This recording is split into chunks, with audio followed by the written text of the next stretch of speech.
So we're just waiting for people to arrive. We're waiting for people to arrive, really. But, again, if you have questions, if you want to talk to me, you can. I'm here. You may as well ask me a question. You might as well. You may as well. You should.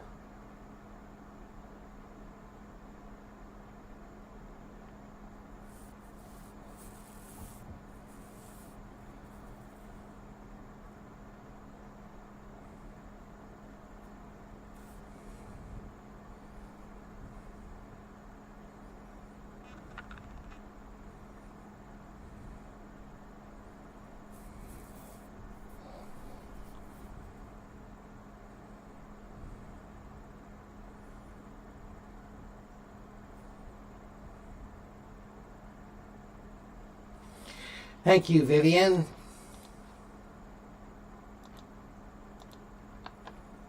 Thank you very much.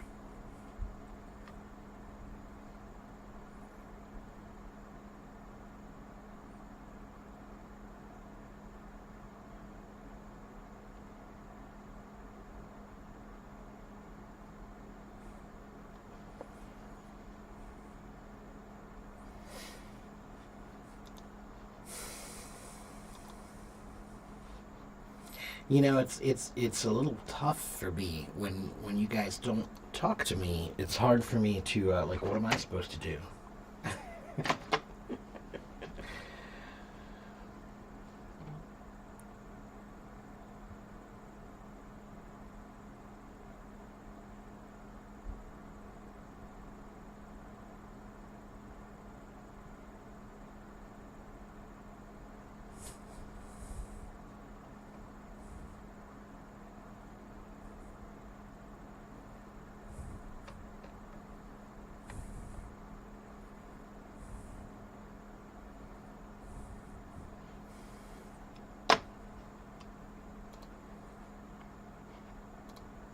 No one wants to talk? Everybody's quiet today. Yeah, sure. If you want to ask me some questions about English. Because you asked first, Mr. Shark, because you politely asked first, yes, you may ask me questions about English if you have questions about English. Certainly. I just need to try to make sure I don't lose my voice, that's all.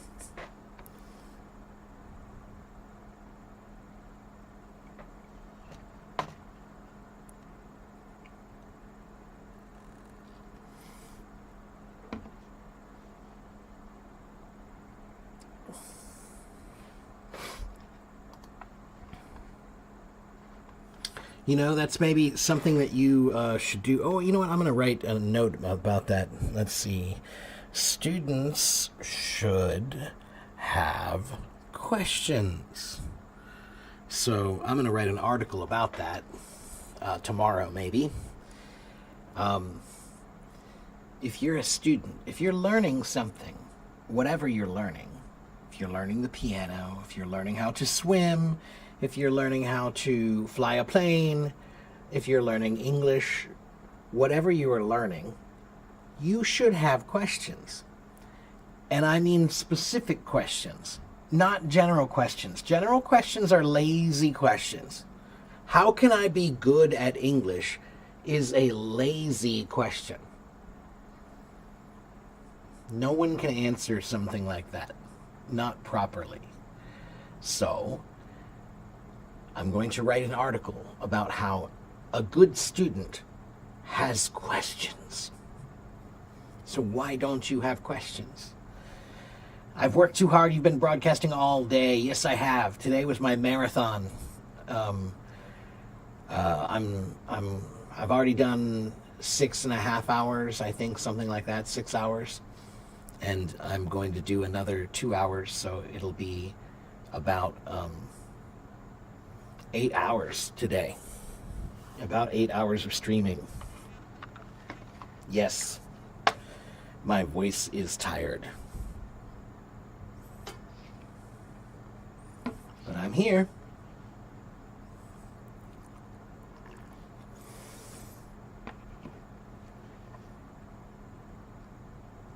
And I'm drinking water. Aren't you amazed? I'm not drinking coffee.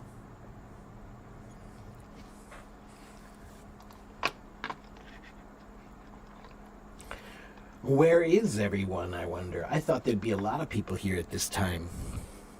I wonder if they didn't get the notice yet. I bet they didn't. The Hello Talk notices are so slow.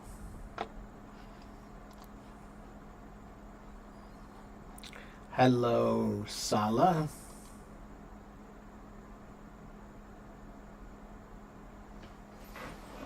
You've been hindered recently and you feel that your English is getting worse and worse, your pronunciation is not accurate.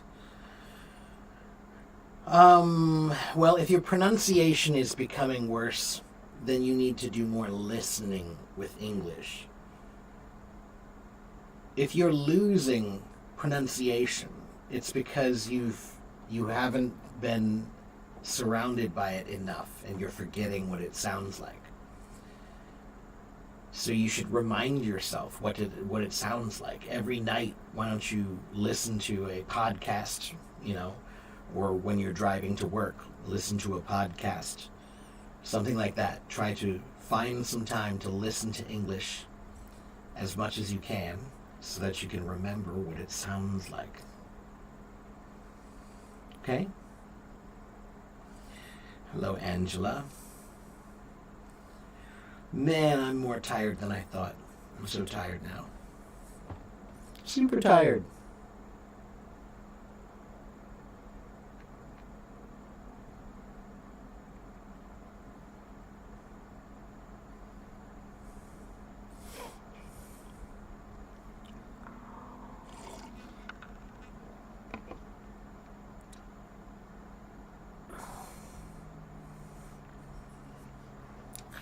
All right, let's see. What's the next question? You have some problems with the pronunciation, like the schwa sound and the th sound. So the schwa sound, I hate that word, schwa. It's such a stupid. Why would you name it something that doesn't sound like it and doesn't sound like anything? What is a schwa supposed to be? I mean, I know what it is. It's a symbol. But it's a stupid name for a sound. That's the name of the symbol. We should not be talking about a symbol like a sound. It's confusing, and that's why people have so many questions. This is not difficult.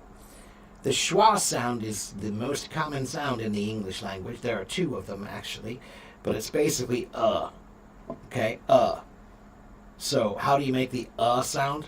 It's the sound you make when you don't know the answer. What's 6,421 times 2,622?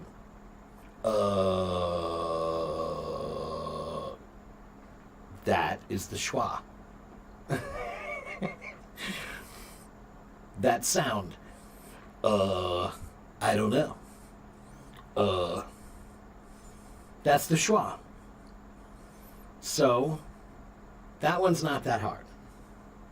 Really. You can do that one. The TH sound has two sounds. A voiced sound and an unvoiced sound.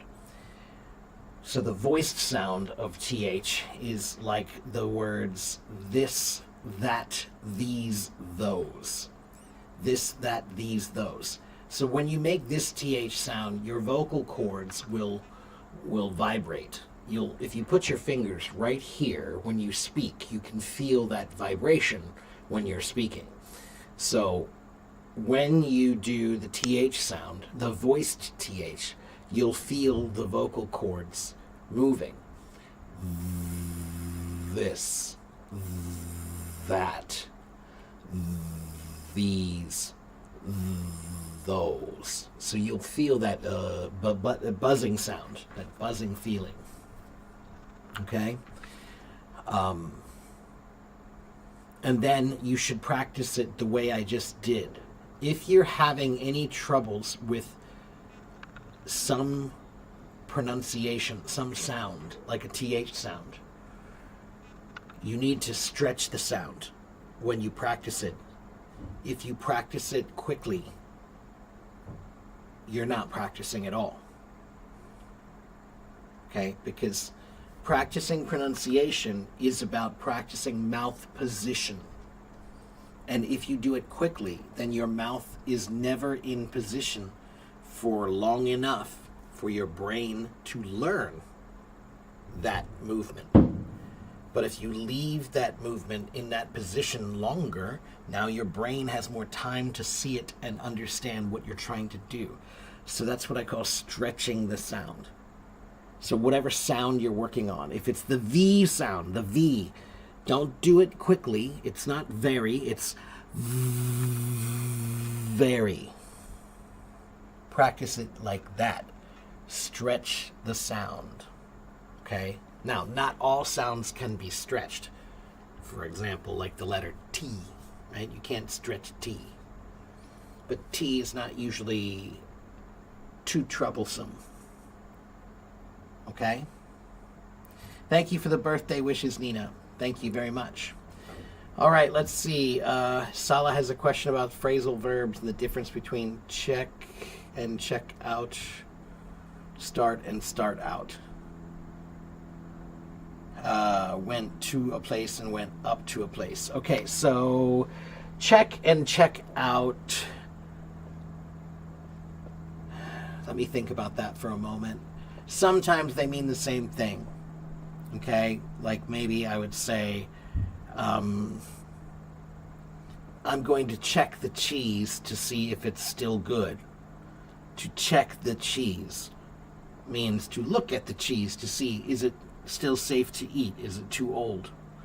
Right? If I said, I'm going to check out the cheese, that works too. Okay? Check out can mean to look at something, like check it out. When we say check it out, means look at something, right? Check out this new book, check out this new movie, check out what we're doing over here, whatever. It means look at what we're doing over here. Now, check out can have another meaning. There's another meaning. To check out books at the library means to borrow, okay, like a rental, okay, or maybe sometimes in school they have a bathroom pass and you have to check out the bathroom pass to use the bathroom. Okay, so check out could have a few meanings. Start and start out, same thing. They sometimes can be the same. We started out. Let me think if there's any other meaning.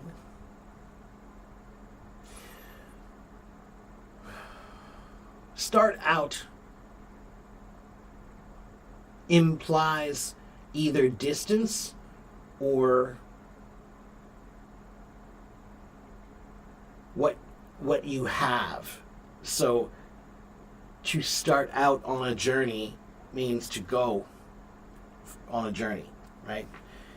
To start out with more or to start out with less. Now you're talking about how much of something you have. Okay? And then what was the other one? Went to a place and went up to a place. Again, sometimes maybe no difference, but up to a place could imply that there's elevation, right? Like maybe you live in a place, for example, if you live in San Francisco is a very hilly place. There's a lot of hills, right? There's a lot of streets on hills. So maybe you are at one restaurant and you're saying we're going up to that bar, and you're literally going up. Now, sometimes the word up just means forward. We're going up the street. Okay, up is relative. It doesn't really have any positional meaning. It just means forward.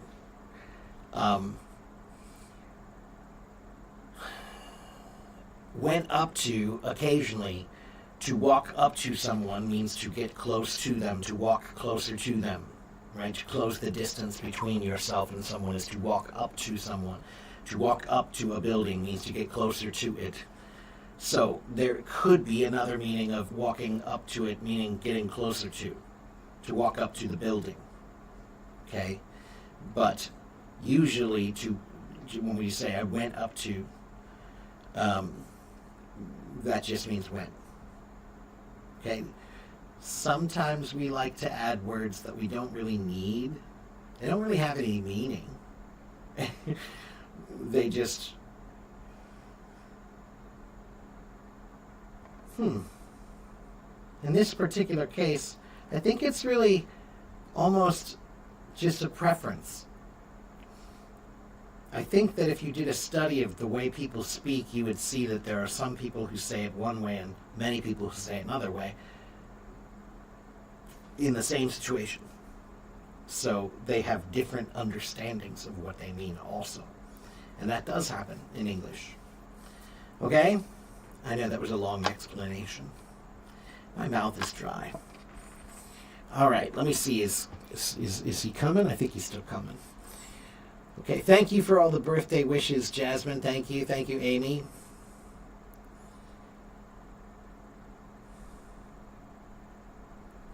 So shadow has two meanings, Mr. Shark. Shadow does mean the absence of light, right? Not the result of light, but the absence of light. Like when the sun is shining on me, then behind me there's darkness. And that darkness behind me is my shadow, my shade, right? When you stand in the shade, there's a tree. You stand under the tree because the tree has shade. It has a shadow. Now, shadows, what do shadows do? Shadows follow you. Everywhere you go, your shadow goes. Everywhere you go, your shadow goes, right? So shadowing means to follow someone. It means to watch them carefully and learn from them by watching everything they do. Okay, so to shadow someone means I love the way he teaches. I'm going to watch him because he teaches well. Okay, so I shadowed many teachers to watch the way they teach, to see what can I learn from them. What do they do better than I do that I can learn from them? That's shadowing. Okay? Yes, I'm here still 8 hours. I'm going to try to do 8 hours. It's, I think I've done, let's see, 6.5 hours so far. About 6.5 hours. I have another hour and a half to go, but man, am I tired. Thank you, Esther. Thank you very much.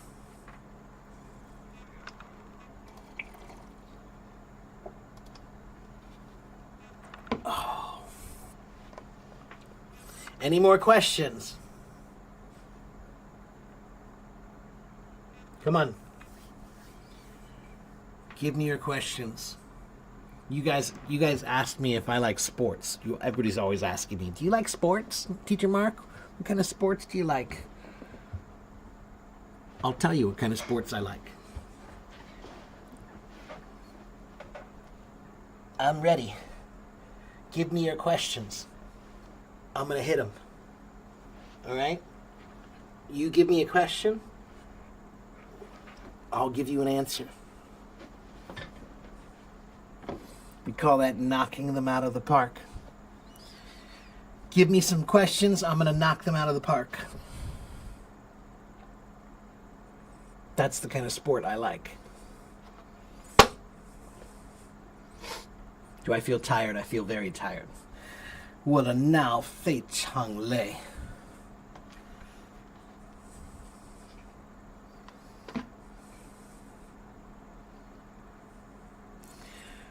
What do I wish for my new year? I wish that being nice was cool again. I wish being nice were cool again. You know, I don't know what happened to being nice. I don't know why that's so hard for so many people.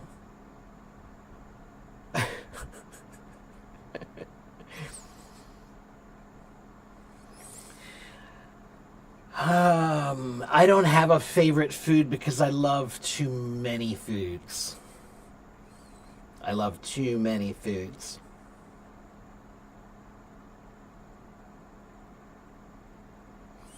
What do I wish for love in the new year?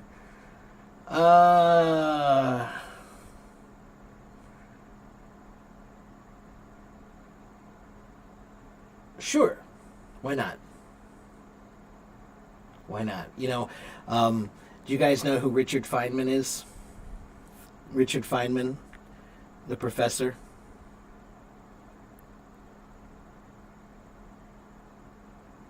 He has a quote that I like, if I can find it. Yeah.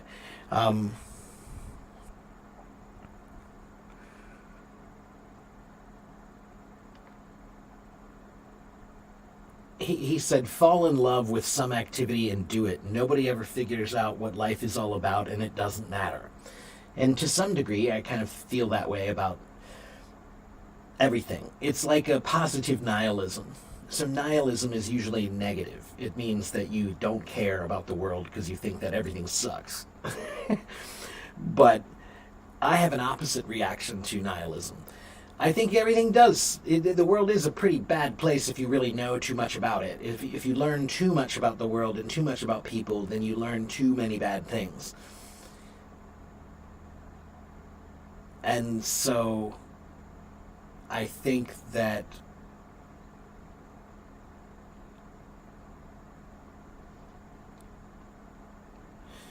that means that you should just take a chance. You should take a chance. Be smart, but take a chance. And even if you make a mistake, you'll learn from it. It's an opportunity for you to learn from it, even if you make a mistake. I've made many mistakes.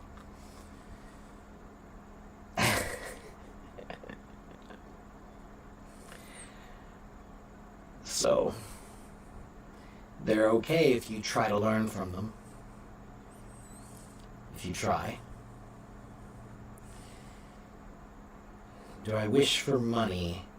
Again, sure. Who doesn't want money? But do you know what I wish for more? I wish money didn't matter so much. Because the reason why money matters so much is because everybody cares about it so much. And because everybody cares about it so much, that makes everybody desperate for it. And because everybody's desperate for it, that means it has more power over us. So what I really wish was that people didn't care about money so much. Because then we could take the power that money has power over us. Money has power over you. Every decision you make, you think about money. And that's really not a good thing. It means that money is always poisoning your thought process about whether you should or shouldn't do something based on whether you can afford to make that decision. But morality shouldn't be a matter of affordability. You should make good choices no matter whether you're poor or rich, but we don't know that. We don't do that. So what I wish was that people would find something that has more value than money to put their value into. Because right now we're putting all of our value into money and it's destroying the world. So we need to find something else to put our value into that has real value for humanity. Okay, wow, that was too heavy. Ooh, too heavy. I'm just a drummer. I don't know what I'm talking about. How do I judge my Mandarin level? I think that I speak really, really bad Chinese really well. So I think my Chinese is terrible, but I think that I speak terrible Chinese really well. Oh, look who's here. Hello. Hey, buddy, come on in. What's up? How you doing, man? Good, man. How are you? I'm all right. So we're going to have to figure out, I think that I forgot to move the camera. Let me, Clay is here, everybody. Hello, everybody. Let me see if I can kind of get you in there at all, unless we can, yeah, there he is. I wonder if I can move the camera back. Let me do that. Okay. I think I can get a boom arm and make that happen. bought some extra boom arms. So, but I am going to make you take that seat because Okay, I've been yeah, no, sitting that's fine. for 6 hours I already. And my understand. ass is killing I me. hear you. You know, I'm going to try to put it right here.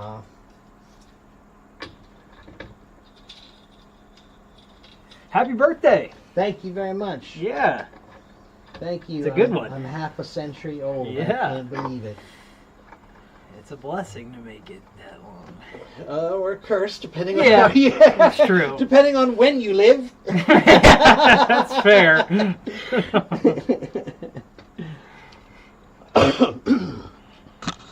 All right, let's see if I can get this back a little bit. I'll stand sort of in the middle there.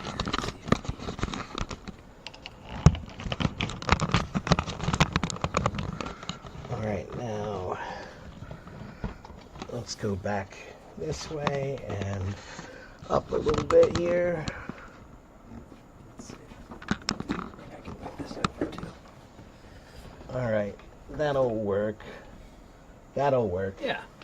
I'll make it work. Yeah, and then we scoot over. Yeah, no, you're fine. All right, so we're here. You're gonna get like Half and half. Yeah, so you have one full teacher today.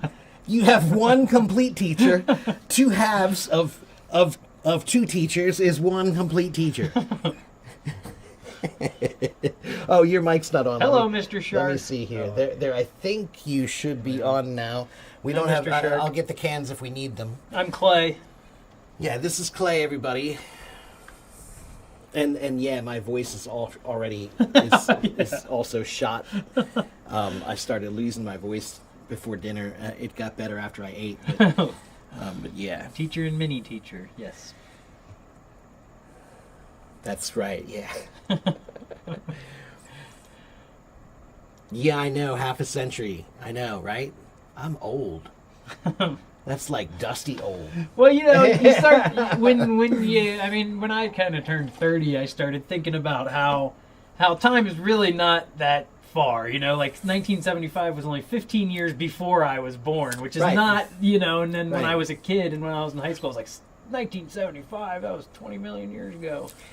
Yeah, well, that's what I was talking about earlier. How there's like a relativistic effect that we feel like time is speeding up, and partly it's because of 2 things. I think one is because, like for example, 400 years ago, you got news by handwritten, hand-delivered Yeah, letters. So that hopefully. means that you found out like 3 months or 6 months or a year later after If you're stuff lucky. after it Yeah. happened. It's a year after it happened, and now you find out about it, right? And then maybe they got a little bit better, and you get 2 weeks or Yeah. something, right?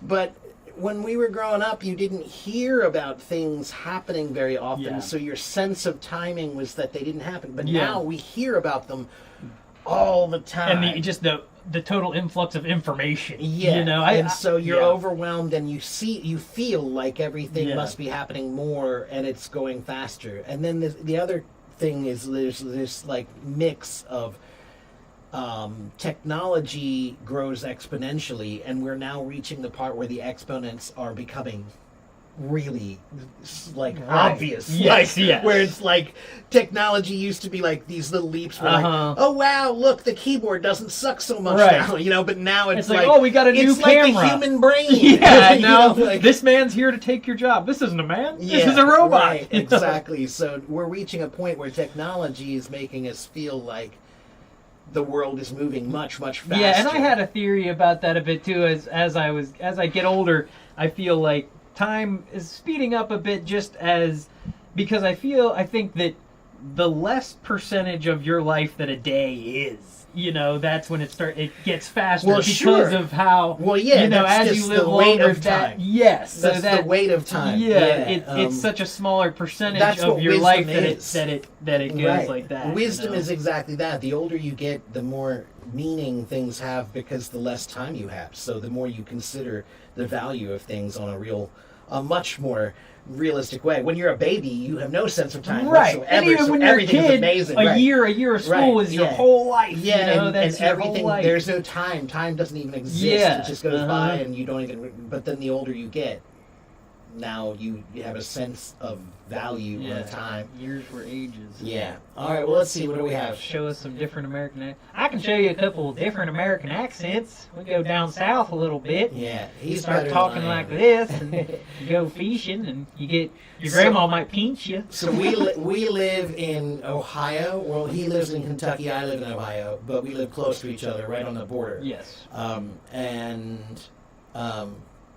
It's considered kind of like the very far northern part Yeah. of the South, or the Mhm. far southern part of the North. Yeah, well, and because the Ohio River, the river that we live across, that was a main point in the times of slavery, Right. when they would flee from the South and cross into the North, would Yeah. be that river. Well, So- technically, it was, Yeah, the it was more the than that, Mason-Dixon yes. line, which It is was. a little further It- north yes. of that. But in the history books, Right, exactly. they tell you it once, and I'm sure that I'm sure once they did, once the they slaves saw actually the did cross river, the river, they yeah. were like, "Oh, dude, we're Yeah. almost there. This is it. We're home free." Yep. So yeah, But I'm yeah, sure they exactly, thought it that was. way. Yeah. So yeah, but there are many different accents. There are 3 accents in Ohio alone. I think there are 30, if I remember right, 30 total accents in the United States completely. You could do like a New Jersey Yeah. sort of New York accent Or- too. You can or talk to somebody If down you the know down the Teacher street. Chris, he's from Boston, and he has a classic Boston accent. I can't do Um, Boston as well. Pak the Kai and the Hobby Yeah, you gotta Go back the guy, go down to Southie. Yeah, Southie, that's right, yeah. Yeah. Oh, my voice, man. How many students did I have? Do you mean how many students have I had in my lifetime? I was gonna say That's a lot. you're probably over 1 million if you count the the total audience. Well, there I guess If you're yeah. only talking real Real life, then students. still, Yeah. I taught drums for, let's call it 15 years. And each of those years, every week, was about 50 to 70 students a week. Yeah. That's a lot. And then I also taught at 3 different high schools for multiple years. And then I also taught at 4 different kindergartens and 2 different private cram schools.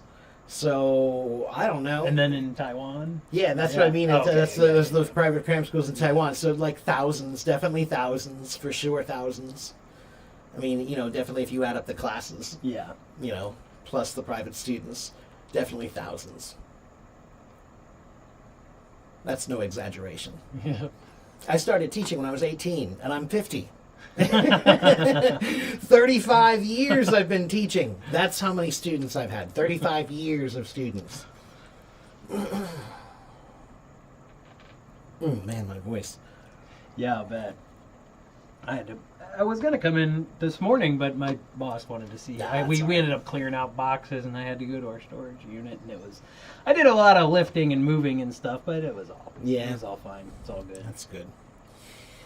They pay me extra too when I do that. They're good. Thank you very much, Sophia. All right. Anyway, again, we're here.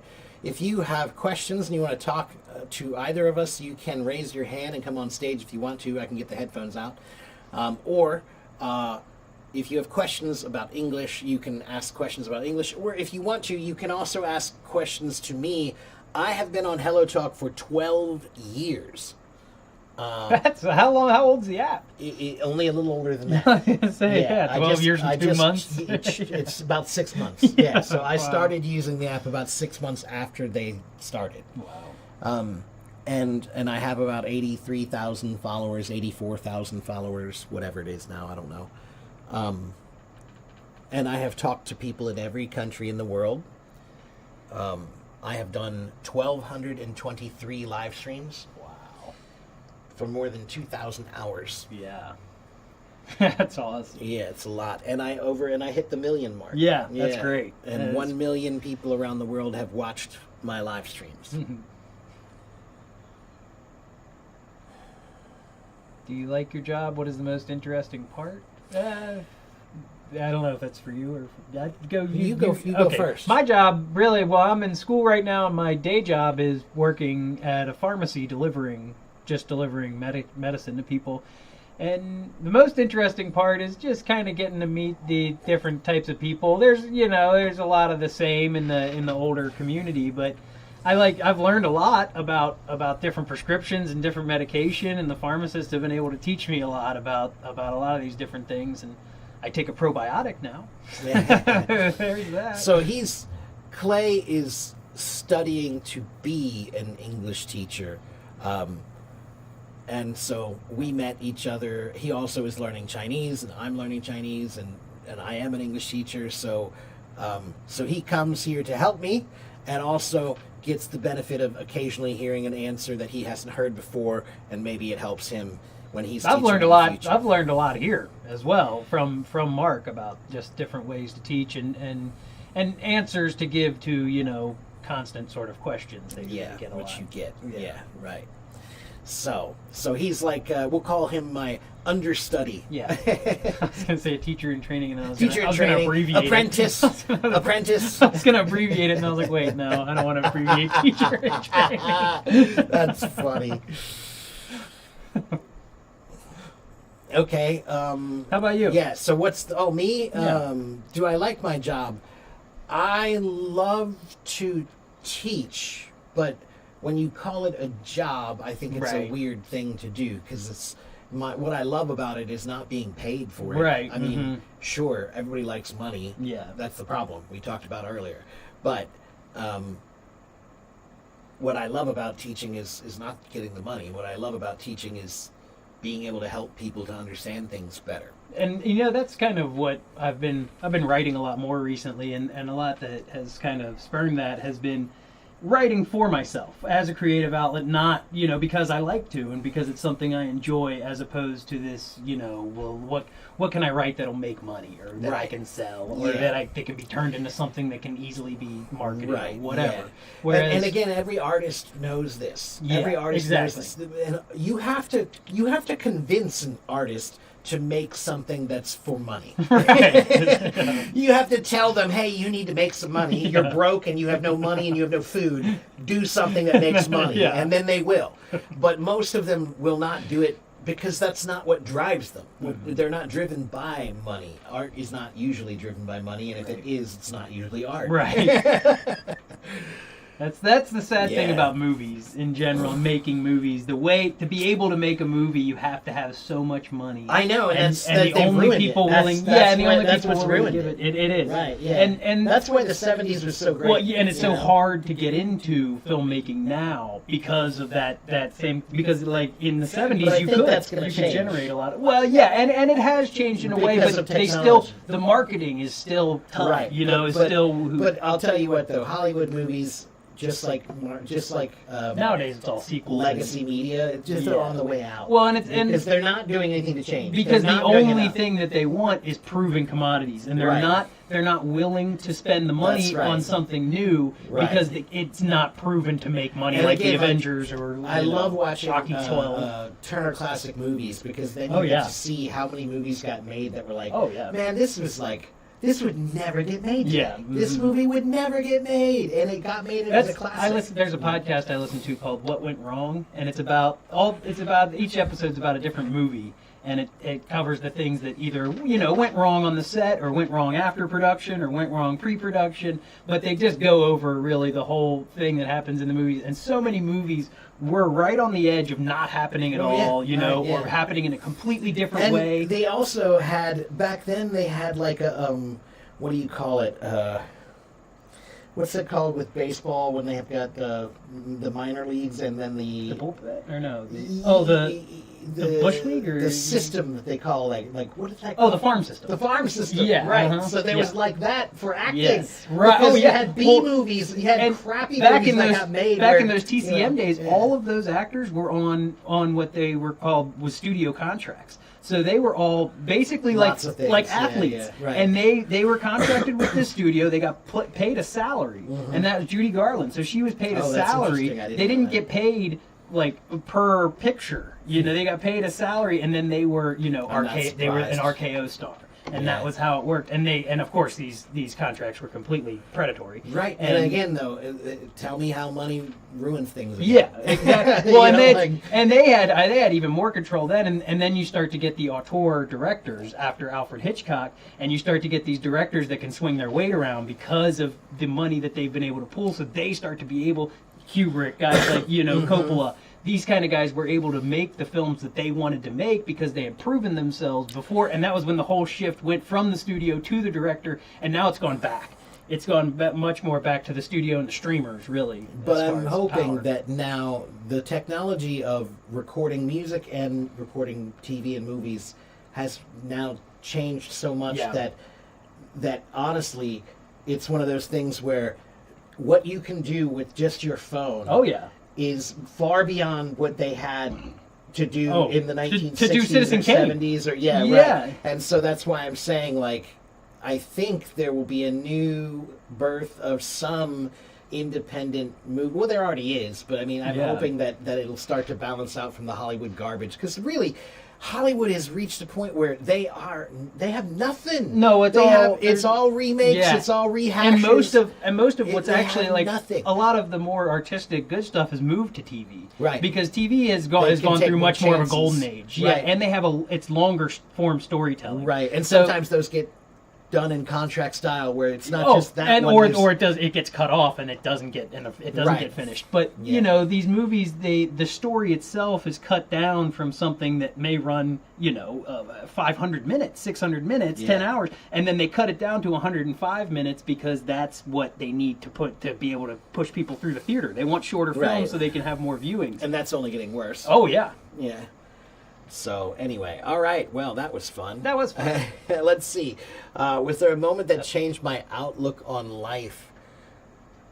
There's an accumulation of moments. Yeah, let me think about that. I don't know if there's just one. My mom having a heart attack earlier in the summer was a big kind of outlook on life. Yeah, I bet it was. Yeah. But that was kind of in only in certain ways, I guess, really. And that was a forced. I just saw a video just the other day that did kind of hit me and make an impression on me. And it was from Rainn Wilson. He's great. He is pretty good. And he was talking about how he was taking lessons, acting lessons in New York, if I remember right, from some famous actor, teaching actor acting teacher that I didn't know.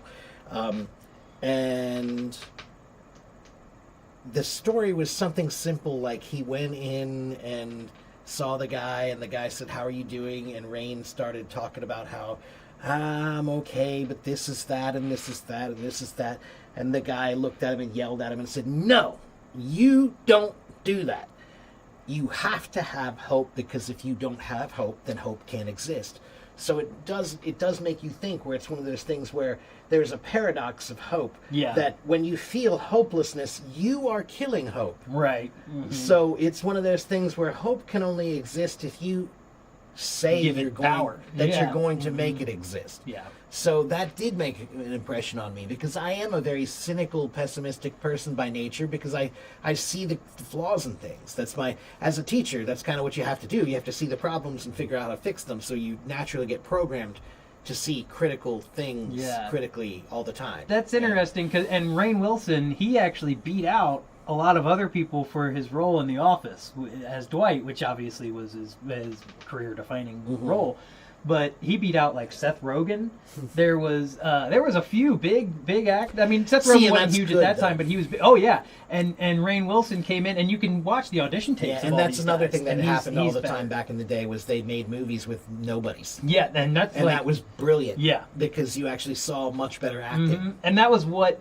I mean, Star Wars obviously is a big one for that. And that was what George Lucas tried to do, but unfortunately, he wasn't able to recreate it in his subsequent films. All right. So anyway, we're here. So if you want to talk to us, then talk to us. Yes. Ask us questions. You can ask me about my life. You can ask us about English. Just remember that it's my birthday. I don't want to talk about anything heavy. Yeah. the crappy movies. That's as heavy as we were. Yeah, that's exactly right. Yeah. Yeah, especially, let's just say that right now things here are really, Yeah. We're on the dark timeline. yeah, there's an atmosphere that's almost hard to breathe. Yeah. And so, without being escapist or dissociative, you still do want to find every minute you can Yeah.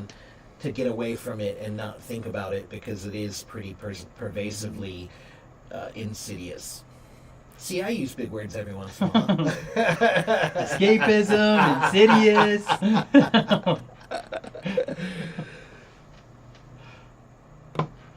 They give me crap sometimes about that. Yeah. But that's the thing. When I'm in teacher mode, I generally don't. You know, it's only when I get in philosophical mode, like when I'm writing my articles, that I don't try to dumb them down, or not dumb them down. I try to Make it readable. The way I look at it is I feel oral teaching should usually be in the most simple way, because oral listening is so fast, you don't have time to contemplate or think or look at the words or take a minute. And yeah, it's not an artistic piece And that you need to design to have these Right. elements in it. It's something. It's a what's the word I'm looking for? A practical, Right, so that's- yeah. Well, I mean, it could be an artistic piece, but if Right, you're trying to right. explain But if you're trying to things, teach something if you're to trying someone, to explain then things, yeah. then right, it should be simple, Yeah. right? What's the point of if you're trying to get the information to transmit from one person to another, Right.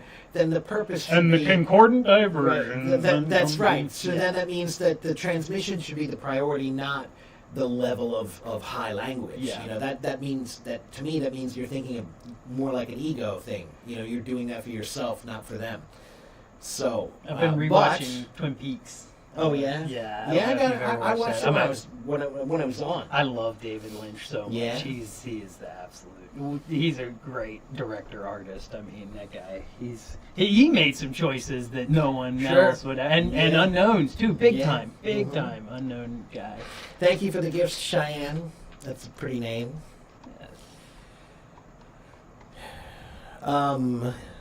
Okay, so once again, if you have questions, if you want to talk to us, you can. If you didn't know, Cheyenne, your name is named after one Great of Plains, the tribes, the Indian tribes, the Native American tribes of America, the Cheyenne people, who lived in the Dakotas, I think. Mm-hmm. Yeah. I think they ranged from a few areas. The original name was Sayena, Huh. or Saya. You know, Yeah, I've been wanting. Native to American languages also, earlier somebody was talking about Vietnamese, and they were talking about how they have trouble with English because Vietnamese, you never say the ends of the sounds. Right, and the apa. Right. So everything sounds very chopped. Mm-hmm. Native American languages kind of have that same, Mhm. similar kind of like, Yeah. ooh, ooh. Yeah, Yeah, right. It's uh-huh. got this kind of choppy Yeah. sound to it, right? Similar. Mm-hmm. See, when you're a drummer, you pay attention to these rhythmic things that nobody else would even think of. It's like, I don't know why. Anyway, in the U.S., is elementary school life stressful? It wasn't for me. No, I don't think No. elementary school, I would not say. I mean, unless you go to some weird private Yeah, school or well, something like that. But no, the I would say the parochial and- majority of people, God, all my memories of school before 7th grade were You're amazing. great, yeah. Yeah, Uh-huh. like 1st through 6th grade in America, I think that's the fun time. Yeah, it's basically daycare with math and spelling. Yeah, you get some homework, but it's, Yeah. there's no real high stress environment, in my opinion. And there's no, I feel like parents towards elementary age children in America are not very invested in what is happening at that educational level. Usually. Not usually, yeah. yes, not nearly as they Although are, these more days, so as good they Lord. age. They These definitely days, get they more their hands involved. on everything. Yeah, that's why my mom quit teaching.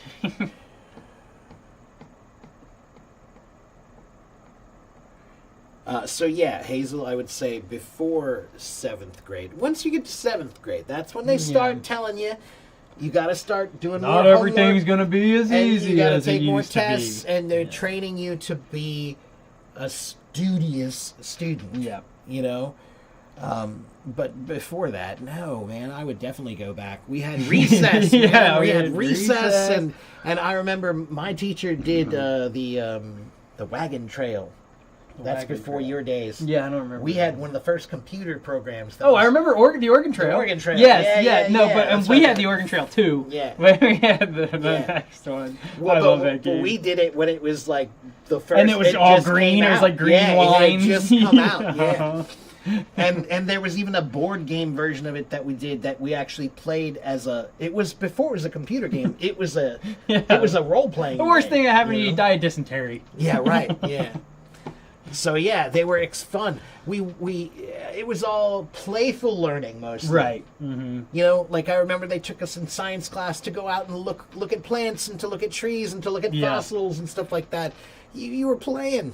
You know. Although It was I will good. say I had a class over I think it was last fall, that was a dinosaurs and disasters, and that was a college course, and it had a lot of work, and you had to do the lab and stuff. But overall, it was actually a lot of fun because I felt like a kid again with all Yeah, the, sure. with the dinosaurs. Well, sometimes it and matters what the all that. material Yeah, oh, is. big Yeah, time. sure. Yeah.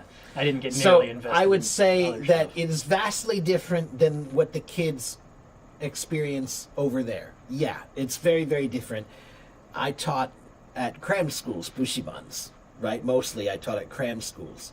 So that means that the kids go to school from 8 in the morning until 2:30 or 3 in the afternoon, and then they walk across the street, or they go down the road, or their parents pick them up and take them, to the cram school, which is now, it's usually right across the street because they just Yeah. don't want they set up deals where Right. they just like make it like, here, you're gonna go here now. Yeah.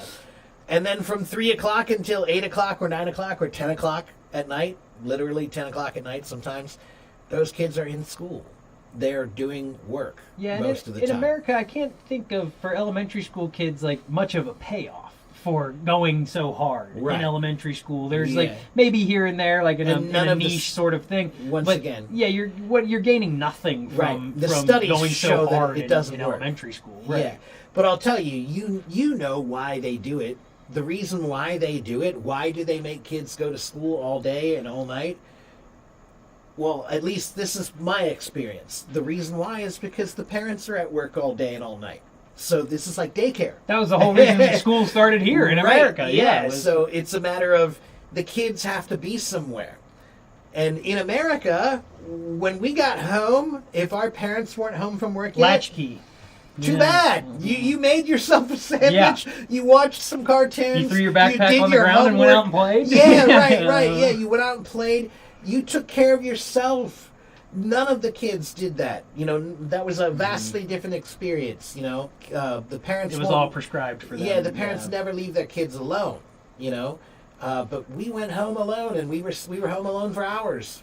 It wasn't irresponsible. We were able to handle ourselves. Nobody died. Busted lip here and a few there. people- Yeah, I a just few died. people maybe have died over the years. I I'm didn't, sure so there what's was the difference? Some lawn dart incidents that happened. Yeah. When I worked in China, did I feel a lot of pressure? Me? Myself? so. No. No, not at all. As a matter of fact, it was wonderful. It was beautiful. I loved it. But the job of a foreign teacher is a very different job compared to the co-teachers, the local teachers. They have to do everything, and they do a lot more than we do. And it isn't always fair. I know that. I've felt that. I've had teachers that had personal animosity towards me, that means bad feelings, because I made so much more money than them, and the kids, when they see me in class, they say, Teacher Mark, Right. yay! And they all want to give you a hug. It's a and novel bit of right, you but they know, see yeah. that teacher, they're like, yeah. Boo, like, Show him a finger. yeah, right. So and then they have to clean the bathroom and take out Oh, the geez, trash yeah. and change their diapers if they pee in their Oh, pants. really? Yeah. Oh, wow. They have to do all that. Yeah. Yeah. So it's understandable that they have some bad feelings. But they should have bad feelings about the system more than it's not my fault. Right. Nobody I'm not the one that made it that way. So if you're upset, you should be upset at the boss. the boss who doesn't want to pay you more, I think they should get paid more. Right. Absolutely, I Yes. think they should get paid more.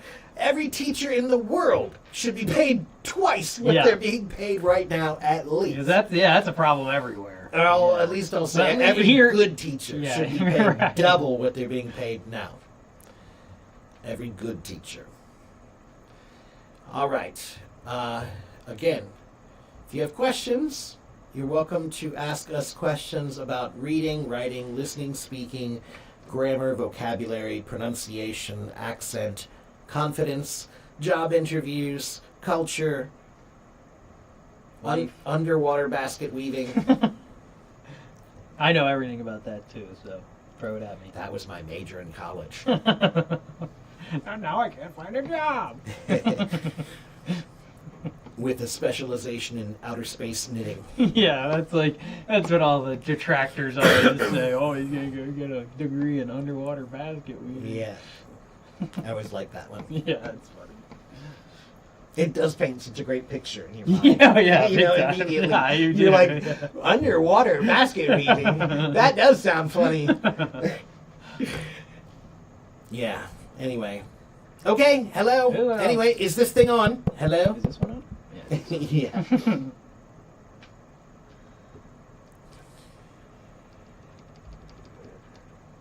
Thank Great. you, Dario. Yes, Dario. teachers are underpaid and under-respected all over the world. China, something in Chinese. 我想知道. Oh, you want to know something about Chinese? Mike, I don't have my glasses on. I want to know, how can you practice your spoken English in China? Okay, so Cheyenne, 现在我住在美国，可是每天我可以练习中文，因为我不需要说话，可是我需要想英文，所以如果你可以想的，每天你可以想的英文，你可以练习的，就是我的练习在这里啊。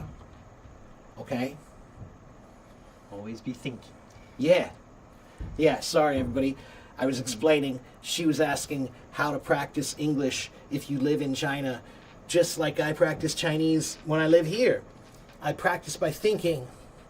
I think in Chinese. And if you get really good, then you're comfortable with the language up here in your mind. And if you're comfortable when you're here, then you can speak much, much more freely. There's a funny little video I saw of this kid, and he takes a drink of milk tea, and he's like, how? Huh? And so, like, every time I taste something that I like, yeah, how? Huh? That's I always funny. say that.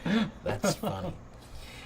Why did I want to learn Chinese? Why not? To speak to a billion people. Yeah, why not? You know, when I thought about it, well, it was a matter of necessity for me. I decided to move to Taiwan to try something completely different because I was tired of my old job. And so I did. And when I lived there, I saw many foreigners who had been living there for many years and they didn't know any Chinese. And I thought that was really Embarrassing. pretty embarrassing. Yeah. Yeah, shameful. Yeah. Embarrassing. And honestly, I couldn't even understand it. Like, yeah, for what? Why? Why? What are Yeah, you doing how- living there? how can you not pick, you're a teacher, for crying I know. out loud. How can you not I pick don't up know. just the most basic level? But I did see some people who had the, they got married, so of course they learned some language or whatever, Mm-hmm. It's like, But I don't think it- I've ever met a Chinese person in America that didn't speak some English. You know, Right, like, not usually. Yeah. Yeah. Right. But the point was very simple. If you move to another place, if you don't know the language, your life will be very limited. yeah, Extremely narrowing limited. your experience. But the more language you have, the more opportunities and availabilities and excitement you can have. It can be much, much more enjoyable. But it's much, much more stressful and difficult if you have no language ability. You have to get a job. You have to get an apartment, sign a lease. You have to figure out where to, shop and how to buy things. And if you have no language, it's stressful. I can remember when I first learned 这个 Yeah, and then that's about all you need. You know, it is for the first. Yeah, When you first get there, that's the main word you need. You need ni hao and Chiga. Jiga.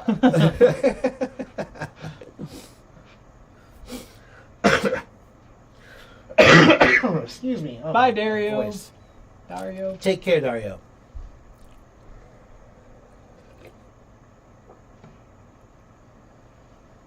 I'm gonna take a day off at least tomorrow. Maybe, Yeah. maybe 2 days. Yeah, I don't blame you. Yeah.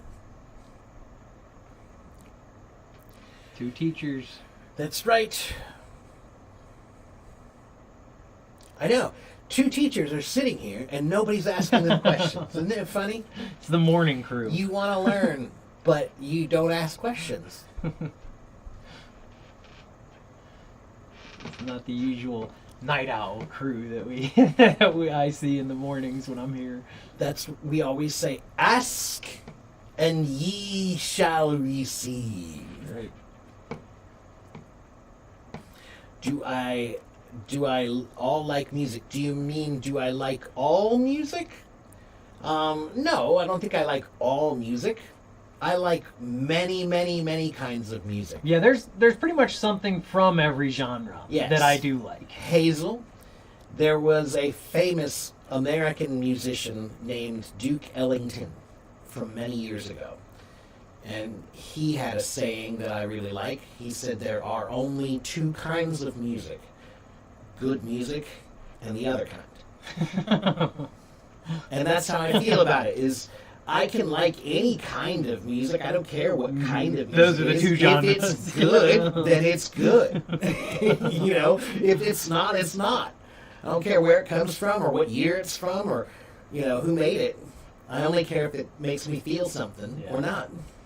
I've been listening to Pink Floyd "Wish You Were Here" the album, and then that Shine was just talking about "Shine that. On You Crazy Diamond" parts. That's the last parts, parts 6 through 8. That and it goes into that crazy funk synth. Like that's yeah. insane. It's Yeah. so good. That's one of my favorite songs of all time. Just That is a good one. The atmosphere created from that song is so cool. Gloria wants to know how do you... Oh, no, okay, I'm sorry. Betty first. How do you improve writing? Well, Betty, what kind of writing? Do you want to write poetry? Do you want to write short stories? Do you want to write a letter to your grandmother? Do you want to write an academic article? Are you writing news or a blog? What kind of writing are you doing? Short stories. Ah, well, that's actually pretty easy and fun. I'll say, just as a general thing, the first thing I'll say is ChatGPT, ChatGPT, ChatGPT. Or for you, DeepSeek. Fine, DeepSeek. Doesn't matter. Chabador, Dokai. They're great for tell ChatGPT, I want to improve my short story writing. Please help me. And it will give you many, many tools and tips and suggestions and help you practice writing. Okay, so first of all, I would say that. Now, Clay is a much, much more adept writer than myself. I do some writing. I'm writing my book and I write my blog, but I think he's much, much more qualified to answer this question about creative writing than myself. I think as far as short stories go, you want to serve the story that you're trying to tell. You don't want to, if you have a lot of different ideas for the story, that's good, but you want to try to hone in on the main idea of the story, and that way you can kind of bring in things, you know, that you've already processed or thought about. But I think a lot of people, when they first start to try to write a story, they want to fit a lot of things into it and try to make it some really grand piece, when in reality that's detracting from your actual story. Right. Knowing the line of your story, what your story is, and what you want it to say is the most important thing about your story. So, and about your plot and characters. So when you read other stories, that will also help you because you'll see what can be done when you read. And right? that Neil Gaiman, the famous novelist and fiction writer, he said, you know, writing is like throwing mud at a wall. So you throw mud at a wall, and then when you start to see a face, then you start to carve the face out from the mud. And, but I would also say that it might benefit you. The way we also learn writing when we do writing in school is they teach us in a template form almost. Which Which- I have found to be completely unhelpful in my writing is to do these stories, and that's Well- it's not for everybody, but like a story outline may really help you. So let me But- put it to you this way.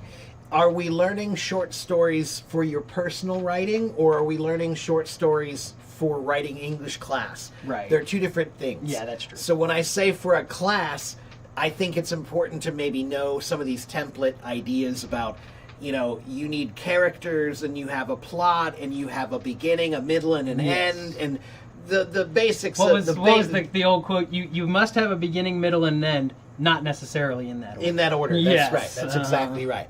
So, but the idea is that, then you can you can say, okay, well, there are some stories where they show the end first, and then the middle, and then the beginning. And I would say that And, that's you know, probably more advanced. And then they sort can of way. show you, okay, well, look, this story does that. Gone with the Wind does this, and Right. whatever. So it depends on what you're trying to do. If your goal is just to write for yourself, then I think Clay's kind of right that there's an artistic aspect to it that means that you're developing your sense of you when you write. And the only way to do that is to basically just keep writing. Yes, Be prolific. and that's the next thing I was going to Be say. Was, yes. prolific. Write as much as you possibly And don't can. be afraid to throw something out. Okay, Yeah, yes, I wrote because- this. It took me time to write these 2 pages, and I did like them at the time. But now they no longer serve the story that Yeah. I was trying to tell, so I I- get rid of them. I tell myself that if I make 10 things and one of them is good, then I did well. Right? Yeah. So that means 9 of them are going to suck, But you have to have the boldness to suck, because only when you can do 10 can you find the one that's a diamond. But if you're trying to make everyone perfect and you think everyone's beautiful, then you'll never make enough to improve so that you can make a diamond, Right.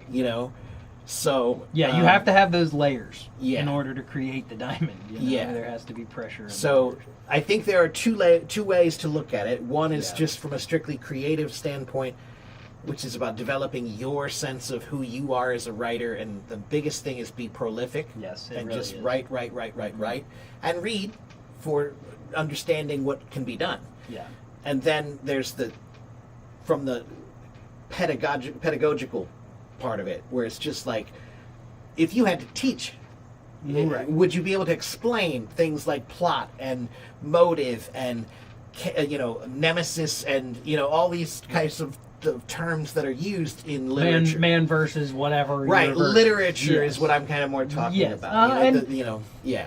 And literature spans a lot of different things as well, whereas where people have tried things, it shifts, from time period to time period. Like when I What's started, acceptable and what's unacceptable They changes. kind of taught them together. They taught literature and creative writing together because they wanted you to see that here's what you can do, but here's what somebody else did. Yeah, And there's then that another inspires another you. Neil Gaiman quote: "All writers are thieves." And that's important. You don't want to try so hard to be like, oh, I have to have this completely original, all new, all great, all no one's ever seen this before. You can start by writing things similar to the things that you like. There's nothing Yeah. wrong with that. But we also say in music, before you can be yourself, you have to be a whole bunch of other people. Right? Yeah, that's great. And Yeah. so when I was learning to play drums, I studied one drummer intensely for a year or two, and then I would study another drummer intensely for a couple of years, and then I'd study another drummer for a few years. Those are my influences, and each one of those becomes a mix that becomes me, my voice, my own unique voice.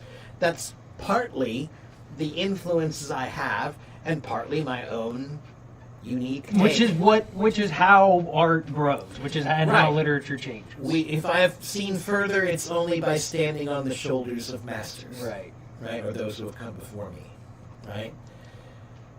So yeah, you should, of course, who wouldn't want to learn from the best who came before you, and what you like as well, because sometimes you get into like the Hemingway type stuff where everybody loves Ernest Hemingway and thinks he's the greatest, and then and he's not bad, but for me it's very dry and it's very. We also say nobody builds a house starting on the third floor. Yes, yeah, right. Which means you have to know your foundations. And I think that gets back to the prolific too. Is the more you write, the more you build that. The more you build that experience. Yes, but this is more about how you can't start from the middle. You have to, and I did that. Drummers do that. Musicians do that. Where what happens is we start learning rock and roll, and then we realize, oh, wait a minute, that started in the 1950s, but drums started a lot longer before that. So I have to go back further than that. So yeah, you have to remember that you have to know your background, you have to know your history, you have to know your foundation, and anyone who wants to speak about the future should know about the past. Yeah, definitely. So most musicians, we reach a point where we realize that we cannot speak with any authority about what we do if we haven't studied who's come before. Right. So we have to know all the big names. I think we that have to almost know why they were important and what they did and who they worked with and what year they came in and what role they played in the pantheon of music. Yeah, I do. I think that kind of tends to go into a lot of different venues of life, of people claiming authority on subjects that they don't really know the history about. And so now they're an authority on something that they don't actually know the history. This is one of those people things believe where, it. Like, I think it's okay if you want to teach things and you don't know everything, but you know something. I think that's okay. Right. The problem is when you think you know everything, Right. but you don't. And obviously in our society things are always presented in a I know everything sort of way, especially when you on they TV. have to, unfortunately. Because that's You're in all competing. those. I took this public speaking class, and the whole thing is about you want to stand a certain way so that people think that you're confident, and you want to look in a certain direction to make sure that people think you know you're what's confident. better than making people think you're confident? Being confident. Yeah. that would be the best way. That's what I tell people. Instead Is of- like, yeah. why are you telling me how to pretend Act to be confident. confident? Yeah. Why don't you just tell me to be confident? Yeah. Yeah. Anyway. Okay, let's see what else do we have here. Cheyenne said, as you said, when I practice speaking by myself, I can think of what to say, but I will think in Chinese first and then translate to English. Yeah, that's right. That's a problem. That means you're not really speaking English. You're translating everything first, right? So that means you have to start learning how to think in English. Simple things. So, 明天如果你很饿，你需要想什么？ I'm hungry. Okay? 明天如果你很累，你需要想什么？ I'm tired. Simple, okay? 我很开心, I'm very happy. Okay? 我要去哪里? I want to go there. Right? Simple. Start with all the simple thoughts. 好喝. Yeah. Yummy. Yeah, essentially. Yes. Delicious Tasty drink. Yeah. Right.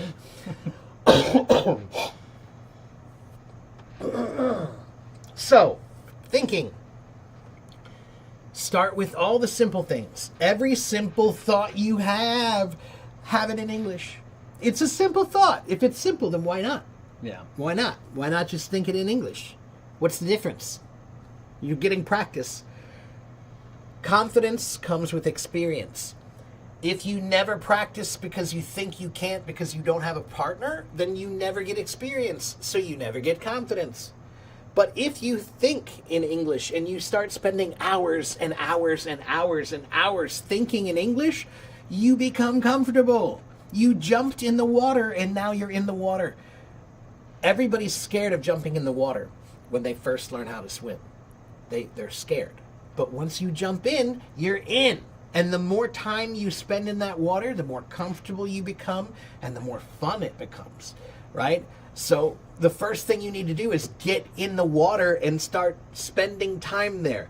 I look at it almost like a pilot, right? To fly a plane, they don't let you fly that thing until you have logged how many hours, like 1,000 hours or Right. something like that, right? So that's the way you should think about this. How many hours have you spent in the water of English? How many hours? And if you can't speak it, fine, then find another way. That other way is thinking. Okay? So the more time you spend thinking, you're spending time becoming comfortable. And that's why I can speak. Okay? And again, my Chinese, I told you, people ask me about my Chinese, what do I think my level is? I think I speak really bad Chinese really well. All right? So my pronunciation is good enough that you'll understand me. My vocabulary is pretty good. I know a pretty good number of words. I have a pretty good understanding of the grammar. I might make a few mistakes with grammar, or maybe my word positioning Your is pace a little is good, off though. and whatever. Yeah. But yeah, in general, I can speak Your spontaneously. pace is way better. I can't go as quickly as you can. than thinking. Yeah, thinking it's- I Chinese, do. I man. need to do more.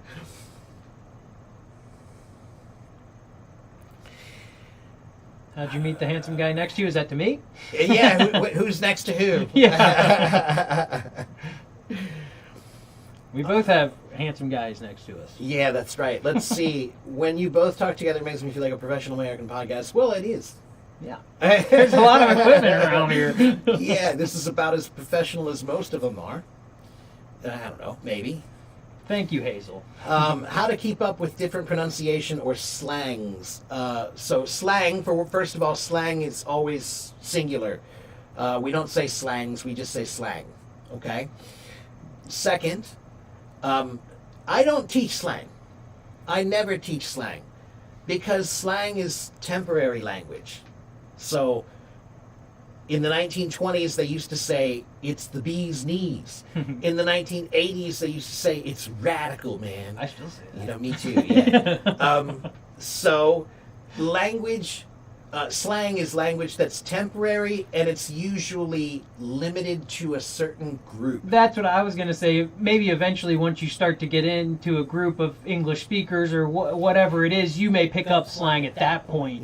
But Yeah. knowing your basics will help you in that actually Right. way more than learning it in between. Everybody thinks that slang is important because you see it so much in the Yeah. TV shows and movies, but how much slang have I used?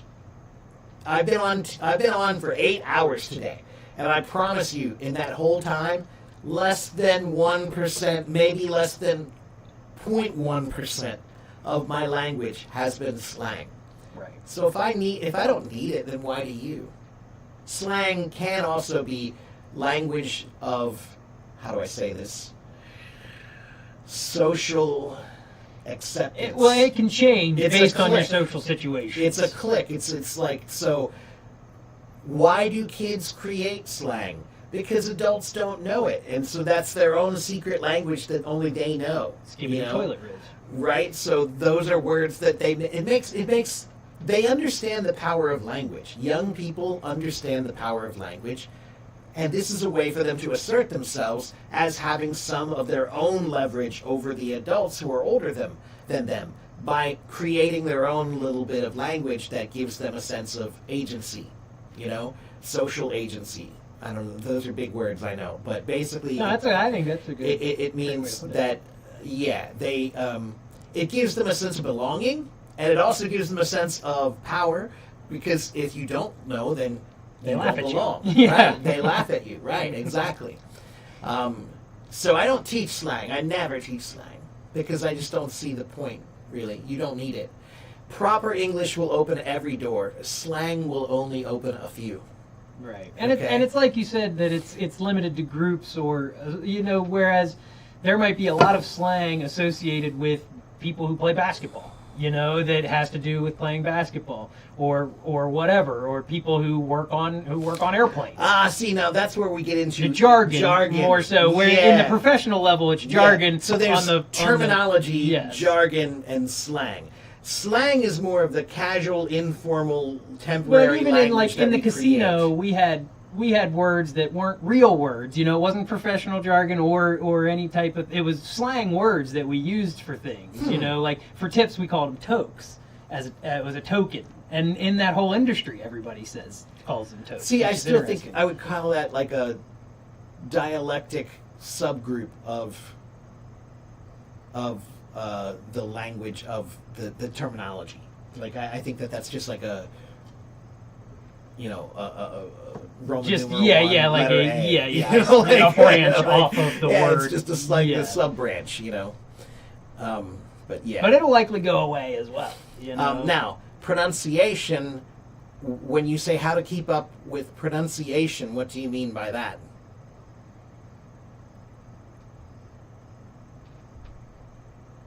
You don't need to keep up with different pronunciations. No, just pick one. There's a standard pronunciation Yeah. that majority of the people learn. Do that one. Okay. The accent that I have is the closest accent to the IPA. The IPA is the International Phonetics Alphabet. That's what's considered standard English. So America has about 30 accents. This is one of them. This one is the closest to IPA. That's why you can understand it more. It's neutral. It's boring. It's bland. It's Ohio. Yeah. If you hear our accents, know there's nothing to do around That's us. the new commercial for Ohio. Yeah. It's neutral. It's boring. It's bland. It's Ohio. And then there's a picture of milk.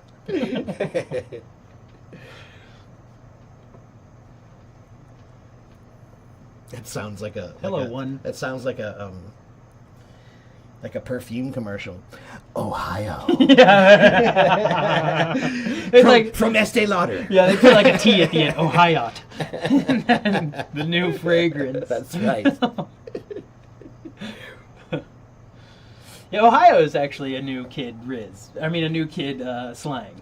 They say Ohio. Oh yeah, I Yeah. saw that, which I think is stupid. Yeah, Yeah, stupid. yeah. There is I do have a problem with some of the new slang that a lot of the kids have been using over the last 10 years. They've been breaking one rule that I find I can't live with, which is that if you're going to make slang, it has to have an etymological background. Well, or any meaning. Some of it doesn't even have any meaning. There must be a story, there must be an etymological background, there has to be a root cause for that word. It cannot be that you decided to wake up one day and say Yeezy, and now there's a word.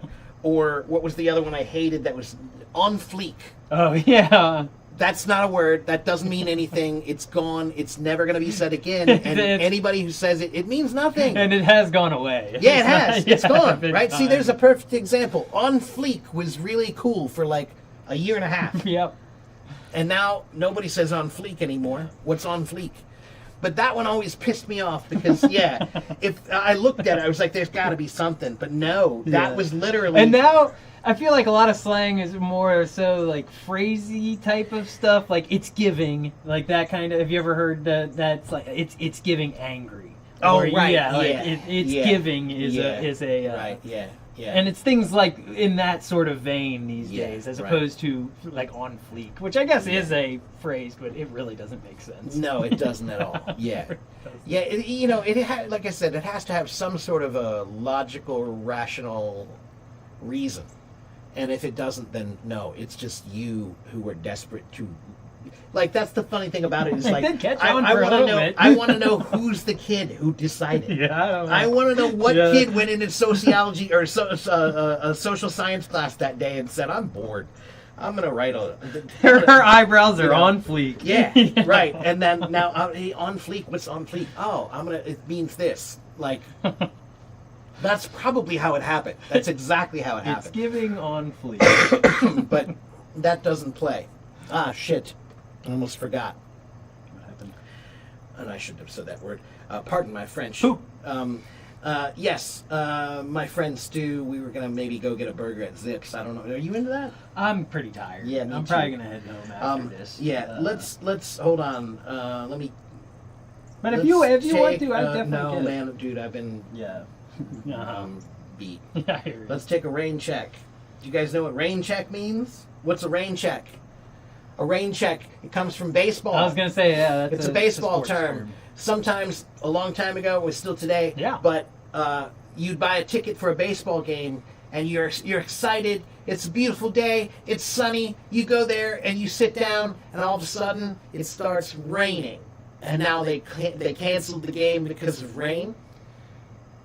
They will give you a ticket and say, "This is your rain check." That means that this game is canceled.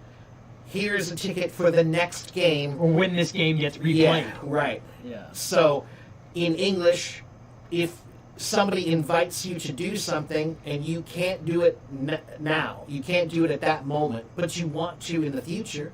So if somebody says, "Hey, do you want to go get some dinner?" and they say, "Oh, I can't right now, but rain check," that means I can't do it now, but I would like to do it in the future. I'm not saying no, I'm saying yes, but not today. Reschedule. Yeah, reschedule. Okay, so a rain check. Can I take a rain check? Is what we'll say. Can I get a rain check or can I take a rain check? If you want to go to do something with someone, but you can't do it now because you're busy, so you tell them to reschedule. And occasionally they might say it disingenuously. Right, Disingenuously. yeah. Like maybe they'll say, "Oh, rain check," but they don't really mean it. Right. You know, like they don't really want to do anything with you. They're just saying, "Next time." Yeah, it's being polite. Yeah. Right. Is this on YouTube now? Yes, it is. Yes, it is on YouTube now. Grandmother. All right, what was this? I have no problem following and responding to people in daily conversations, but as I'm studying, if I find it difficult to keep up. It's like another level, especially when trying to express thoughts. I'm so afraid of getting stuck in my native English mode. How can I translate to British language logic? Well, first of all, No need to do we're that. not British. Yeah. We're American. But still, Shaw, the secret that you need to do is you are not ready. Your language is not ready because you don't practice unless you can speak. And you never speak. And even many American people don't understand British slang. You know, if Sure. you're getting into that But I sort don't of think thing. she's talking about that. I Oh, think thought she's she just was- talking Oh, about... I thought it was the same. She's just talking about keeping up. Oh, I see. That she's getting stuck behind when she talks. And again, that's that same... Yeah, what is British that's language that logic? same thing, right, yeah. Don't worry about anything about language logic. No. What you need to do is your brain is too slow to have a conversation because you don't think in English, you think in Chinese and translate. That never works. It's never ever going to work. That's the secret of language confidence. You have to be able to think it first. Okay? And if you can think it, then it's ready, right? So if you never think in English, basically you took your English, you put it in a box, and you walked over, and you open the closet door, and you put it in the closet, and you close the closet, Like the and guy now, from Police Academy. that's right. Now your English is in a box in the closet, and it's not ready, and it's collecting dust, right? It's not ready, and then someone speaks English to you. And, oh no, I got to go get my English. Yeah. Let me dust it off. Yeah. Right? It's not ready. So how can you fix that problem? Don't put your English in the closet. Think in English. Okay? Nobody puts English in the closet. That's right. That's right. That's right. Can I take a rain check, Samuel? That's right. Yeah. I can't go out tonight. Can I take a rain check? Or can I get a rain check? Both are fine. Okay?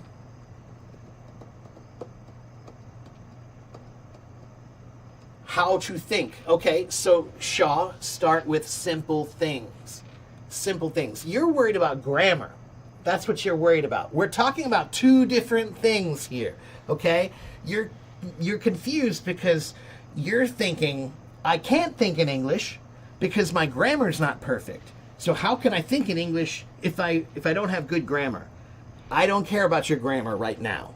I care about your confidence. And your confidence right now, you feel like you're not confident for two reasons. One is because you don't have a good grasp of grammar. Your grammar, you feel not confident about grammar. That's a second problem. But the first problem is just that you need to practice thinking in English more. So again, I want you to do simple things. Tomorrow, any simple thought you have it in English. If you go to the market, can you think about everything at the market in English? When you watch TV, can you think about something? When you're watching TV, think something in English. This is how I started with Chinese, right? I would watch a TV show and I would be like, 我喜欢他. It's not hard. I like him, you know? Or, 我觉得他很好笑. I think he's really funny. Okay, simple. 我回来了. Yeah, You know? okay, so simple things. Just start with simple things and then build from there. But I'm not worried about your grammar when you're thinking. I'm worried about your comfortability with ideas, with being able to grab the vocabulary and put it together. So let's put it this way. For right now, I want you to think with Chinglish. And I know you don't want to do that. You think that's bad, but it's not. It's at least starting It's to make starting. connections. That's Yeah. right. You're making connections and you're starting to try to use the vocabulary to put things together in your mind, and you're getting comfortability from that. Then you need to get the other comfortability from grammar. So here's what you need to understand about language. There are 8 parts of language. 5 of them are active and 3 of them are passive. Okay, so the active parts of language are reading, writing, listening, speaking, and thinking. To do those, you have to do something. That's why they're active. But to do the 5 active parts of language, you have to have the passive parts, which is grammar, vocabulary, and pronunciation. If you don't have pronunciation, how can you speak? If you don't have grammar, how can you speak? If you don't have vocabulary, how can you speak? So you have to work on the 3 passive parts to give you confidence to do the active parts. Okay? She lives in the UK. Oh, you live in the UK? Well, that doesn't matter. That doesn't matter. Their English is not that different than She's got ours. beans and toast. Yeah, that's right. Hello. Hello, what do you want? You want a snack or something? You want a cracker? Yeah, right. Or a biscuit? A biscuit. Yeah, a that's biscuit. right. Yeah, not a cracker. Chips. Yeah. Go to the chippy. Right. See, we only do our own character, like Yeah, our terrible characterization, of British I can life. do with Jason Statham. That's right. There you go. Right. So, think simply. Think simply. Okay? I live in the United States, but in the morning, I wake up and I think, 今天我需要做什么?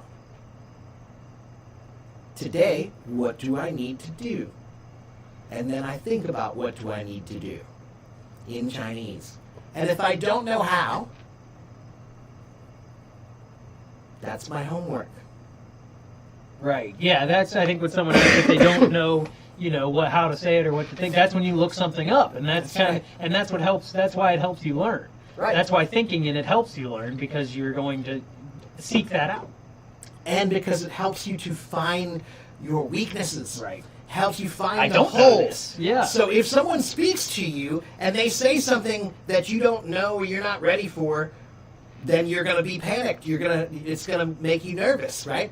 But if you practice thinking it first, now you're ready for it when someone says it. Okay, you have to be curious all day.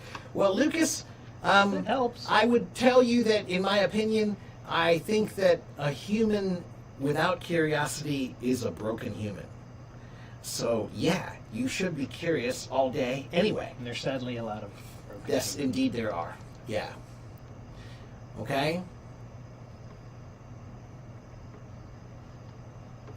Okay, so 如果我去商店需要买东西，我感觉我想的这个东西就是非常贵了，为什么就是太贵了？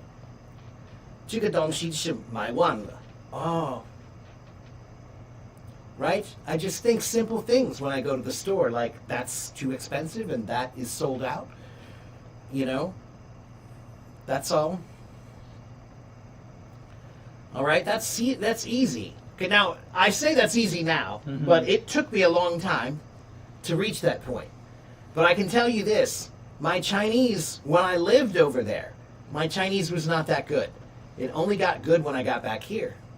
How funny is that? I've seen there's another guy who like teaches Mandarin, and he said the same thing, you know, Yeah. and then he was like, what was I doing Right. when I was over there? I know. He You was take like, it for granted. Yeah, he felt bad Yeah. about wasting his time, Yeah. sort of, is Right. how he, Yeah. that's how he But put when it. I got back here, I was worried I would lose my Chinese, so I Right. tried to figure out a I system. see, right. And my system was this. Yeah. My system was, I can't practice with anybody speaking, Right. so I better start learning how to But think. it's still applicable in that situation as That's well, right. you know? Yeah. Yeah. Sure. Yeah. That's right. Just do it every day. That's right. Yeah, I mean, and that goes with the same thing back to writing. You have to be prolific in anything you want to get better at, anything at all. You have to do That's why I like to use Yeah. the analogy of water, right? That language is like a pool, and you need to spend time in that water. And if you have not spent time in that water, then you will be uncomfortable. Bruce Lee. And water has shallow and deep end. The shallow end is the simple language, and the deep end is the difficult language, right? So the analogy is useful that you have to get in the water and spend time there. And the longer you are there, the more you can learn different ways to swim and feel more comfortable. And then it becomes more fun. That's the most important part of learning, is learning can't really be great until you reach a point where it can be fun. So, for example, in drums we have a saying that many people don't like. We say that you spend the first 10 years learning how to play so that you can spend the next 10 years actually playing. So what that means is that the first 10 years of learning drums is only learning the technique, that you have to learn how to move. Then after you learn all of the movements and the knowledge and the rules, then you can use all that knowledge to actually make good music. and express yourself. To express Yeah. yourself well, to play with it. Yes. You can play with it now, right? When I play music, I played music earlier today. I usually look like I'm having fun. People say he looks like he's having a great time. Because I am. Right? Now, how did I reach that point, though? Many hundreds of thousands of hours of practice before I became comfortable. That's being in the water. Yeah, paradiddle. That's right. Okay? I started drumming when I was 12. And for the better part of my 20s, all of my 20s, I would say, I practiced a minimum of 6 to 8 hours a day throughout all my 20s. That's not an exaggeration. No, I believe I it, remember 'cause- I went to the beach. I was on vacation with my parents, and I'm on the beach with a practice pad. People are looking at me funny. I didn't care. Yeah, one of my best friends ever, he's a big time guitar player and has been playing for a very long time, since he was like 5. And he's gone through, now he's got his own sound and everything, but he does the same thing. When I used to hang out with him, I'd hang out at his house, and for hours and hours he would just play, and just play around and play, because that's what he enjoyed doing, So I don't want to discourage you by using the big numbers like 10 years, but I just want you to understand the concept that it's always difficult in the beginning, and it never feels fun in the beginning because you're struggling still. Just like in the water. You don't know how to swim, you panic, right? But then when you learn how to swim, you have fun, right? And you don't want to put too much of a endpoint on, or any endpoint really, on your learning. You don't want to say, oh, well, once I get to here, then I'm good, I'm done. Right. Well, that's why I tell people that there is no finish to Yes. learning. Anybody who's trying to finish learning doesn't understand learning. Yes, there's no finish line, just finish Yeah, people. that's right. Just keep your head down. That's what we say. Means keep moving forward. That's all you have to do. All right, let's see. We're almost finished here, guys. We're going to wrap it up here in just a minute. If you want to think, you need to remember a lot of vocabulary and words, right? Well, yeah, Fang. I think that when I first started learning Chinese, my first sense of confidence came after I learned about 1,000 words. Once I learned about 1,000 Chinese words, I had this much confidence. I could say a few things really poorly, right? Yeah.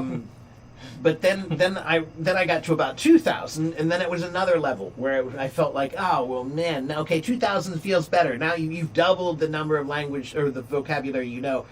You feel like you can express yourself with simplistic language pretty well, right? But then after that, then yeah, I think the next level after that, it does double. I think it's roughly an exponential thing where it's Yeah. like 1,000's good, 2,000's good, 4,000's good, you know, and then it goes up from there where each one becomes an increasing exponential level of confidence with the exponential level of vocabulary. Okay, anyway, Until you're making up your own song. how can you know if you're thinking in English, Lucas? Whatever the word is that's coming into your head. I don't know. Yeah, you know you're thinking in English if you're using English in your mind, right? So, if you see someone who's handsome, don't think, what is it, muy guapo, right? Something like that, I think, right? I think that. Yeah. No, think very handsome, okay? Don't translate. Just use those words instead. You can do it. Just like any baby. How did you learn the first words? You didn't know those words. Somebody gave them to you and told you what they meant, and you assigned them a meaning. That's what you have to do now. Okay? When you want to think or speak in English, you don't know how to say or think it. So fang, Seek out. yeah, 每天你是要学，你学吗？ Do you study? You need to study. Okay? Learn vocabulary. You can't just thinking is not the only part. Of Yes. this. It's a big major part, but there's still other aspects. Yeah, of course. Yeah, There are I think eight- that's part of what is being Yeah, okay, lost so here. go to my blog. There's an article about how to learn vocabulary and the 8 parts of language and how to have a balanced way to learn. All right, now let's see here. You try to understand when you speak or write, but not try to translate, but explain and express directly in English. Well, yeah, right. But simply use simple words, just simple ones. Okay? Oh man. All right. If you don't know how to express in English, you just want to use a translation app. Okay, but Feng, that means you're lazy. You're lazy. You just said you're lazy. That's what you said. That is what that means. So what will I tell you? What is my advice to you? Don't be lazy. Yeah, and a translation app can help, and you don't need to It just forget. can, You know, yeah. you can use that as help, but not as a crutch. That's you know, right. as something So- to help you look up maybe something you're thinking of, but Yeah. not to just okay. Now I've said it. Now I'm done. You know. Yeah. Don't be lazy. Learning is hard. It is. That's Yeah, why, the whole you that's see. why we respect people who are smart. Yeah, and you see a lot of videos these days, you know, learn English, learn Chinese in 20 days, or Yeah, learn but that's learn all- Chinese while you're sleeping. That's That's all all- BS. Yeah, that's all marketing. That's all marketing, and that's not true Yeah. because they're trying to get to the people that don't want to work, that don't want to work, but want to skip it. You know, they want to skip the hard work, but it's that you can't. You have to do the hard work of language learning. If I told you, if I said I can teach you to master the piano in 6 months, would you believe me? If I said you can be a master of piano in 6 months, would you believe me? You should be saying no. So if I can't be a master of piano in 6 months, then why do you think you can be a master of language in 6 months? There's a lot more keys in language than there Yeah. are on the Or at the on the very keyboard. least, they're both languages. Yes, yeah, exactly. Music is a language, Big time. okay? So you can't learn music that quickly, so you can't learn languages that quickly either. All right? There is no finish line in learning. Just finish people. Okay? That's right. What do I think about shadowing? I think shadowing is good if you shadow the right person. Okay? This is important. So if you find somebody who's brilliant, they're great, they're a genius at what they do, good. Shadow them. But if you find somebody who's not good and they're not thinking carefully about what they do, don't shadow them, because you'll be learning that. Mm-hmm. And some people, when they shadow, they're not thinking about the right things. They're thinking about coolness. Right.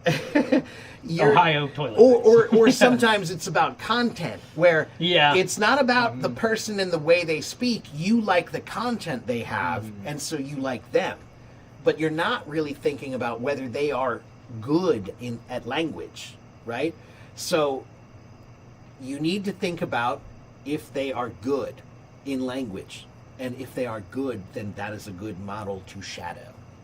Okay? So shadowing is only good if you shadow someone good. Okay? If you shadow garbage, you become garbage. Okay? How to stop comparing yourself with others. Like this. Stop comparing yourself with others. You have to remember the quote. I think it's Roosevelt. I want to say it's Theodore Roosevelt. Comparison is the thief of joy. Yeah, comparison is the thief of joy. So you're having a great time. I'm so good. I love what I do. I love to play the drums. I'm so good at drums. Then you see somebody who's much better than you, and you think, oh my God, they're so much better than me. I suck. Now I don't like drums anymore. Or someone who maybe you think you are as good as, but they are more financially successful within that, or Right, something yeah. into like that. You know, their comparison in any way is gonna, and then you get to what? Well, I'm not as powerful as the sun is. There is only one kind of comparison that I do advocate, and that is comparison to yourself. Yes, your past. Right? So, whoever you were yesterday, That's who you can try compare to be yourself better to. today. That's the most simple and basic human duty. I said duty. to try to be better than you were yesterday. That's all. That's it. All right, now, guys, what time is it? It's it's 8:12. Okay, I think it's a good time to wrap it up here. I've been online today for about 8 hours, Yes. more than 8 hours today, guys. 8 hours I've been here. And today is my 50th birthday. The birthday bash.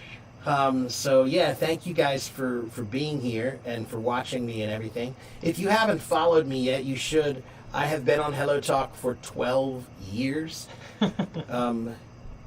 And I have about 83,000 followers here, and I'm here about 5 or 6 days a week. Okay, I have done 2,000 hours of teaching, 1,224 streams now. So yeah, you should follow and come back. And Clay is I'm here gonna sometimes, I'm gonna try to be back more regularly. I've had kind of a lot going on. Yeah, he's got a recently bit at going on, school, but when he can, he Yes. comes to join me as well. It's usually just me, but every once in a while he comes to join me as well. Don't wish that I become famous. Wish that I become Famish. no, wish that I become comfortable. That's all I want. I don't want to be famous. I want to be comfortable, and that's all anybody really wants. Is to not have to worry. That's it. I don't think that's asking for too much. Yeah. Okay. Thanks, guys. Thank you very much for all the birthday wishes. Thank you for all the birthday wishes. And I'm going to take a break tomorrow, okay? Because I did Understandably. 8 hours today. 8 hours. So tomorrow I'm going to take a day off. I might even take a day off on, today's Wednesday. Today's So Wednesday, I might take a day off Thursday and Friday, but definitely tomorrow. My voice, you can hear my voice. is getting bad. Yeah, I could tell. It was Yeah. I mean, you can hear it's getting really low. Yeah. So, please come back and see me the day after tomorrow, you know? Okay? And come with questions. Okay? A good student has questions. If you don't have questions, you're not a good student. Let me say that one more time. A good student has questions. If you don't have questions, it means you have not spent any time thinking about what you're studying and what the problem is. Right. I was gonna say, yeah. What Okay. you need work on. And that's a problem. If you ask me, how can I be good in English, Teacher Mark? That's not a question. That's you being lazy. That's you being and lazy. you can just say you're good, and there Okay. you go. Now you're- My teacher told me a good piece of advice many years ago. He said, Mark, if someone wrote a book about it, then it's not a good question. It's very simple. if it can't be answered, If I can't answer it Yeah. without giving you a book, right, then that's a bad question. That means your question is too big. How can I be good? What do I do with that? I why don't are we know, here? right? But if you ask me specific questions, ask me about grammar, past tense, present perfect. Ask me about conditionals. Ask me about reading, writing, comprehension, vocabulary. Ask me things that are specific questions, right? Yes, always make questions. If you are a good students have questions. Okay? My website is right here. Okay? My blog is right here. My YouTube is right here. All right? There is my website, there is my blog, there is my YouTube. Thank you very much, Lucas. So I must go. Thank you, Clay, for coming. Yeah. And I'll see you Happy to be guys in here. a couple of days, okay? I'll see you guys in a couple of days. I want to take a break, relax, and get my voice back. All right? So thank you guys for watching. Thank you for following. Thank you for participating. Have a good morning. Have a good afternoon. Have a good evening. I always used to love to say it that way. Like the, who was that guy? It reminds me of the Count from Sesame Street. Yeah, but I was thinking of Vincent Price? Vincent Price. Yeah. Yeah, that's the guy. I loved Vincent Price when Yeah. I was a boy. Have a good evening. Vincent Price. Yeah, right. He was awesome. All right, guys. Thanks. We'll see you guys next time, okay? Bye. Bye-bye. Yay.